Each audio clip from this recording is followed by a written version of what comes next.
chosen ones, you were told to watch this alone for a reason. Not because this is scary, because this is personal. So pause for a second. Stop scrolling. Stop splitting your attention. Stop scrolling. Attention else. If you're around people, this isn't for them. If there's noise in the background, lower it. If your mind is already racing ahead to what you need to do next, set it down for a minute. This message doesn't land in fragments. It lands when you're fully here. And if you can't do that right now, that's fine. Save it and come back when you have space. Because what I'm about to say won't hit you if you're half present. Hello and welcome, my dear friend. Take one real breath, not a quick one, a full one. Notice how your chest might be tighter than it needs to be. Notice how your thoughts have been louder than usual. Notice how, even when you're technically alone, your inside can still feel crowded. I'm not here to turn your life into a mystery story. I'm here to give you clarity and relief. You were pulled into privacy for this because this kind of truth gets distorted the moment other people's reactions enter the room. Some things are so specifically timed, so precisely meant for you, that if someone hears it with you, you'll start translating it for them, explaining it, defending it, second-guessing it, and you'll miss what was meant to settle inside you. Other people would hear words. You're about to hear confirmation. Because lately you've felt a strange kind of distance, haven't you? Not just, I'm alone, but I'm surrounded and still not connected. You can be in a group chat and feel nothing. You can be in a room and feel like you're behind glass.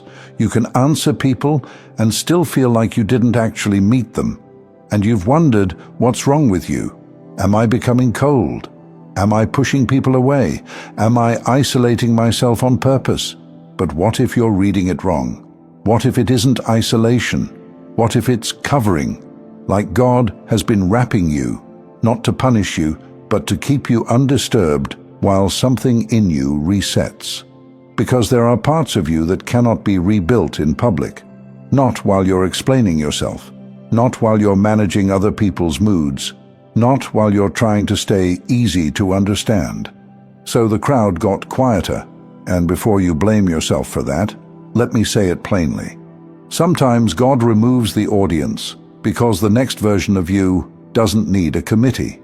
Now here's why this covering became necessary. Someone has been testing you, not in an obvious way, not with open conflict, more like a constant tapping on the same bruised place, a joke that lands too sharp, a comment that seems innocent but sits heavy in your body afterward. A question that sounds casual, but feels like it's trying to pull information out of you. A conversation that leaves you oddly unsettled. Then you replay it later thinking, why did that feel like that? And the hardest part is, you can't always call it out without sounding like you're overreacting, because on the surface it looks fine. But your discernment has been catching what your logic can't prove. And you've been quietly asking yourself, am I imagining this? No. Just because someone uses a soft tone doesn't mean their intention is soft. Just because the message is wrapped in politeness doesn't mean it's clean. God saw it. God clocked it. And that's part of why you've been nudged into being more private lately. Because if you speak too soon, you end up giving access again. Let me put a line in the ground here. Not everyone who had access to you in your last season has clearance for the next one. That isn't cruelty, that's maturity. Some people only know how to relate to the older you, the version that explained, the version that overgave, the version that stayed available even when it cost you. And when you stop being that, they don't always adjust. Some people try to pull you back, not because they're evil, but because your growth changes the shape of the relationship. And you've felt this. Your tolerance for certain things has been disappearing. Conversations that used to feel normal now feel draining in 10 minutes. Spaces you used to handle now feel heavy on contact. Small drama that used to hook you now feels childish, like it can't reach you anymore. You're not impressed by what used to impress you, and then you second-guess yourself. Am I being too sensitive? Am I being too harsh? No. Your system is refining. You're being trained in a new language. Not the language of arguing your point, not the language of winning. A different language, the language of discernment, the language of restraint, the language of boundaries without a speech, the language of leaving without a performance, the language of trusting what you sense without begging your mind to prove it. And that language is learned in quiet. It's learned in the space between who you were and who you're becoming. And yes, that space is uncomfortable, because it's the in-between. You're not who you used to be, so the old patterns don't fit. But you're not fully settled into the new, so it can feel unfamiliar in your own life. That's why you can feel exposed without anyone attacking you. That's why you can feel uncertain without anything being wrong. You're in a transition zone, and in that zone, one of the biggest traps is reaction. Because reaction gives people and situations instant access to your energy. Reaction makes you explain yourself to people who aren't entitled to explanations. Reaction makes you leak strength through arguments that never even deserved your breath. So if you felt that pressure lately, the urge to defend, to prove, to correct, to set the record straight, I want you to hear this gently. Your restraint right now is not weakness. It's power under control. Every time you don't get pulled into something, you keep your clarity. Every time you don't explain yourself, you keep your dignity. Every time you don't respond instantly, you keep your advantage. And yes, that can come with guilt, because you're used to being the one who keeps things smooth. You're used to being the one who responds, repairs, reassures, makes it okay. So when you pull back, the guilt tries to convince you that you're being selfish. But listen, boundaries aren't betrayal. Distance isn't hate. Privacy isn't cruelty. And you are not responsible for making people comfortable with the version of you God is maturing. Now, this part matters. Soon, clarity is going to arrive, not because you forced it, not because you cornered anyone, not because you wrote a long message explaining your heart, but because what's hidden can't stay hidden forever. Motives will show themselves, patterns will become obvious, energy will stop pretending. Some people who have been smiling while resisting you won't be able to keep the mask on. Some people who have been concerned while controlling will slip. Some people who keep poking will eventually reveal why. And when it happens, you'll understand why you were guided to be quiet.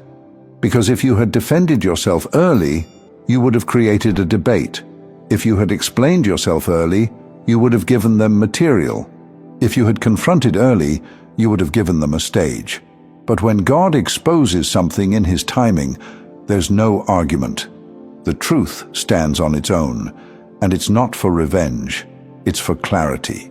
So you can finally see who belongs close and who belongs far, who strengthens you and who quietly drains you, who respects your growth and who keeps trying to relate to the old you. Right now, your job is simpler than your mind makes it. Stay steady, stay private, stay aligned. You don't have to announce your growth. You don't have to prove your change. You don't have to convince anyone you're becoming who you're becoming. Let the fruit speak.